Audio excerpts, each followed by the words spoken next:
Hey everyone, so today we're going to talk about something that's personal to me, but I also think you have experienced in your lives, which is imposter syndrome. Now, imposter syndrome is that feeling that you're not good enough, you don't deserve to be there, you're incompetent, you don't have the skills, and you're doubting your abilities.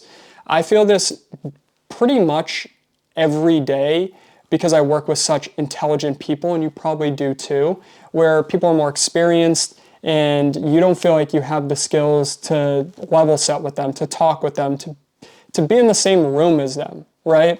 And that can become extremely debilitating, and you kind of get down on yourself and a little bit depressed. And I found ways to not get depressed in those situations, and I think they'll be extremely helpful.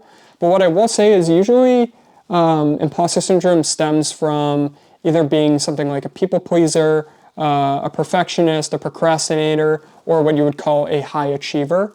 In my case, it's definitely comes from people pleasing and perfectionism. Whenever I get good feedback, whenever somebody tells me I did something great, or I get good reviews or whatnot, it's not enough.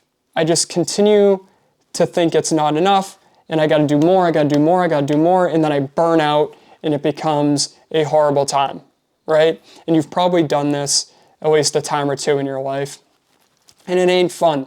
So what I've learned to do is, one, be aware. I'm aware of when I'm feeling like I'm doubting my abilities, like a fraud, a phony, or I don't deserve to be there. And it's oftentimes when I'm with people that are smarter than me and I'm kind of uncomfortable or out of my comfort zone. So I'll acknowledge it.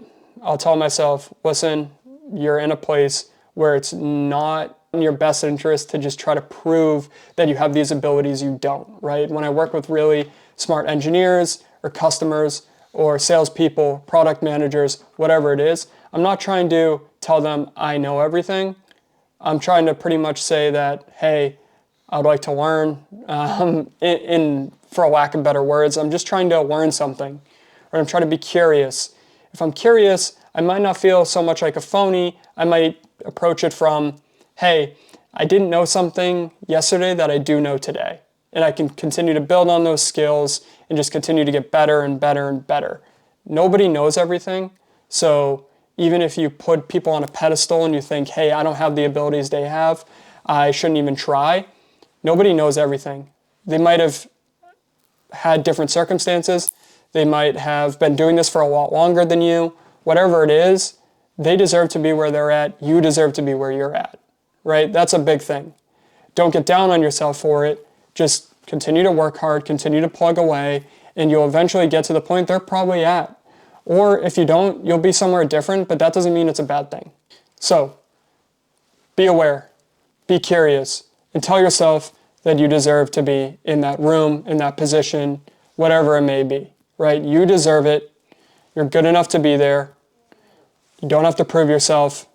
Just continue to exude a little bit of confidence, even if you don't feel like you have it or you don't want to. Fake it till you make it, and I guarantee you it will go a long way. Because once you have that negative information or that negative confidence, you'll start to believe that, hey, I'm not such a phony after all.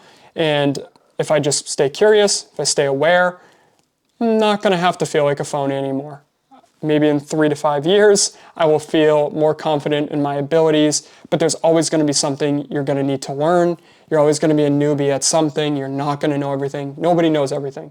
So cut the crap. Just continue to work hard, continue to learn, be curious, be open-minded, and I'll see you guys in the next video.